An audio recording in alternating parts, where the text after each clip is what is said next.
My late father used to say that you can buy loyalty. And I was like, how is it possible, Dad? And he says to me, how you treat people. All right.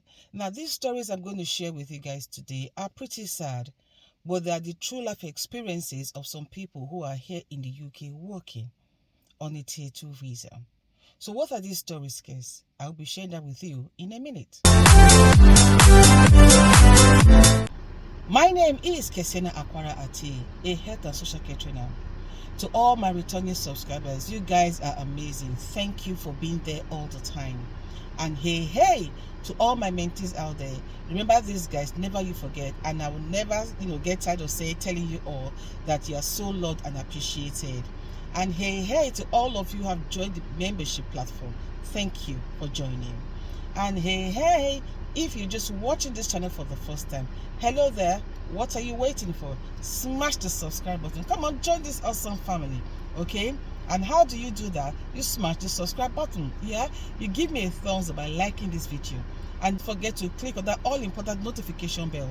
So whenever I upload a new video, you will be among the very first to know.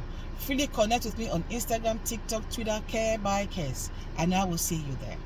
Now, like I said in my intro, these stories were shared to me by people who are going through it. And I want you to be the judge if these experiences should be or should not be. All right.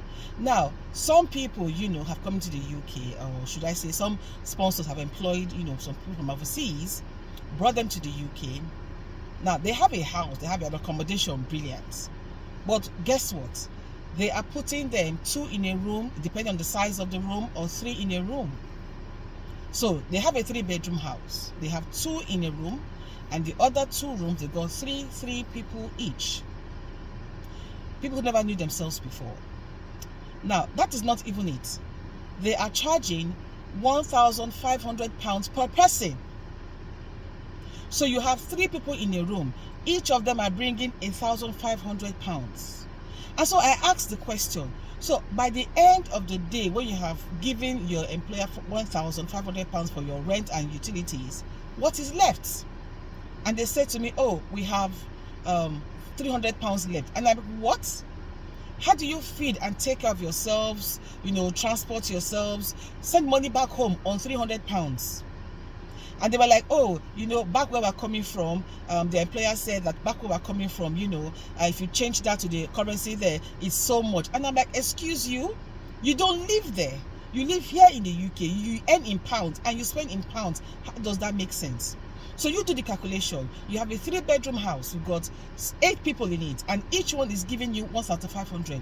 How fair is that? How much is the rent in the first instance? I mean, let's have a heart. This particular story was told me by someone who has seen a young lady, walking around all the time. Now, he noticed that at a certain time of the day, she's walking around up until a certain time of the day. And he's like, what's going on? So he called on this lady, or should I say, beckoned on this lady and said, I'm sorry, excuse me. I just wondered, I always see you here at this time walking round and round. And I'm wondering, is there a problem? And she says no, that unfortunately she finds herself in a mix, or that she cannot do anything about. And he said, okay, if you don't mind telling me what it is. And she goes on to say that she was brought into the country by a sponsor, and that he gave her, or the sponsor gave her, an accommodation, but the said sponsor had paired her with 2 guys. And I'm like, what?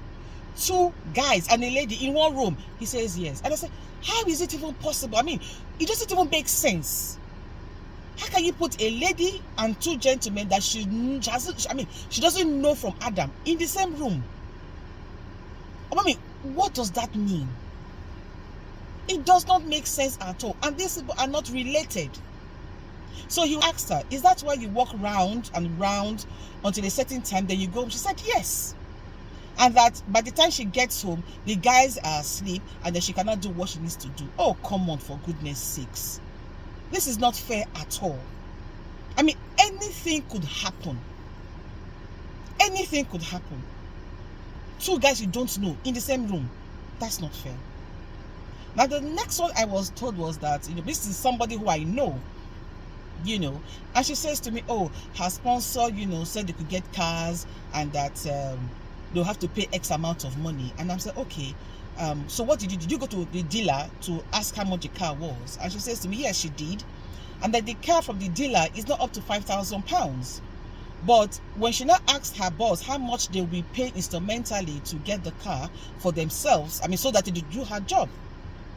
And she says when the employer, or sponsor told her the amount that they would pay, for goodness sakes, it was almost double the £5,000, they were going to pay for the car. And I'm like, how does that work? You are going to buy a car for, say, £5,000 or less than £5,000. I say your employer hopes to, by the end of her deductions and everything, your employer is going to get over £10,000 for the same car that directly from the dealer is less than £5,000. It doesn't make sense. Because at the end of the day, it is the sponsor's job they are doing. It is the sponsor's job they are growing. So why would you want to fleece? This is fleecing your employees. Because honestly, I don't understand. The way we are greedy these days, I'm perplexed. The greed, I'm perplexed. And I'm asking myself, so now what happens when this whole scheme is ended? Or should I say, when this whole scheme comes to an end? All these monies they are getting from people, fleecing them for no reason. Won't the money finish? What are they going to spend it on? Won't it finish? So what happens when they have exhausted all these monies they have gotten from their employees, the way they are going about it? What happens afterwards?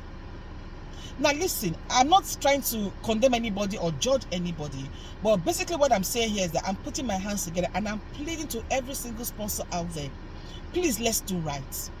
I know there are sponsors who are taking good care of their employees. I've met a few. But can we have more of that, please? Because these people are human beings and nobody knows what tomorrow holds. Remember what the good book says, that what you sow is what you are going to reap. Let us sow good. Because you never know where we will meet these supposed employees later on. And like I said, some of them at the end of their 5 years, they won't stay as being carers. They would advance to other things. And you never know if these same people, you are going to meet them at some point in your life. Now, if you have treated them badly, what face do you have to approach them and ask for help? Because whether you like it or not, no man is an island. No man. And so for all of you out there who are going through similar experience or even worse, I plead with you, it's for a moment. Just look at the prize in front of you. Stomach it all. It will pass. And remember, tough times don't last, but tough people do. So remember this, guys, never you forget that no matter what the matter is, you matter so much more. Yeah? Over.